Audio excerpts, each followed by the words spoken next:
Σε αυτό το μάθημα θα ασχοληθούμε με τους κανόνες παραγώγησης των σύνθετων συναρτήσεων. Είναι λίγο πιο δύσκολες βέβαια από τις άλλες, αλλά νομίζω ότι σιγά σιγά θα γίνουν κατανοητές. Σύμφωνα λοιπόν με τη θεωρία, η παράγωγος μιας σύνθετης συνάρτησης G του F του Χ είναι η παράγωγος της G με μεταβλητή το F του Χ επί την παράγωγο της F. Αυτό βέβαια μπορούμε να το εξειδικεύσουμε σε κάθε περίπτωση χρησιμοποιώντας τις βασικές συναρτήσεις. Εδώ υπάρχει ένα παράδειγμα το οποίο πιο απλά μπορεί να εξηγηθεί ως εξής. Ξέρουμε ότι η παράγωγος της A στη Χ, η απλή παράγωγος της A στη Χ, στις βασικές δηλαδή, κάνει A στη Χ.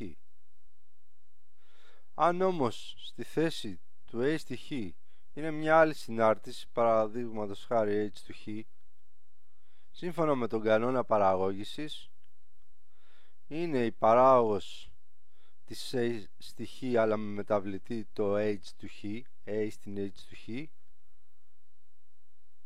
επί H του Χ παράγωγος.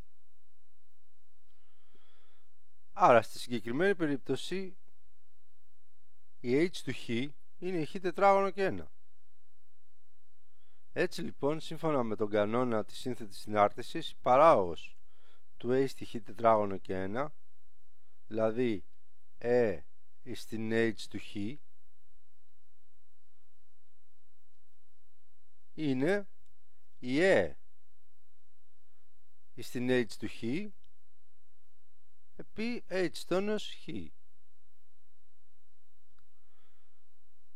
Η παράγωγος του Χ τετράγωνο συν 1 είναι παράγωγος του Χ τετράγωνο που κάνει 2Χ συν την παράγωγο του 1 που κάνει 0. Άρα είναι 2Χ. Άρα είναι η A στην Χ τετράγωνο και 1, A στην H του Χ επί την παράγωγο της H του Χ, δηλαδή 2Χ. Και τώρα μπορούμε να ασχοληθούμε με τα με τις ασκήσεις του βιβλίου.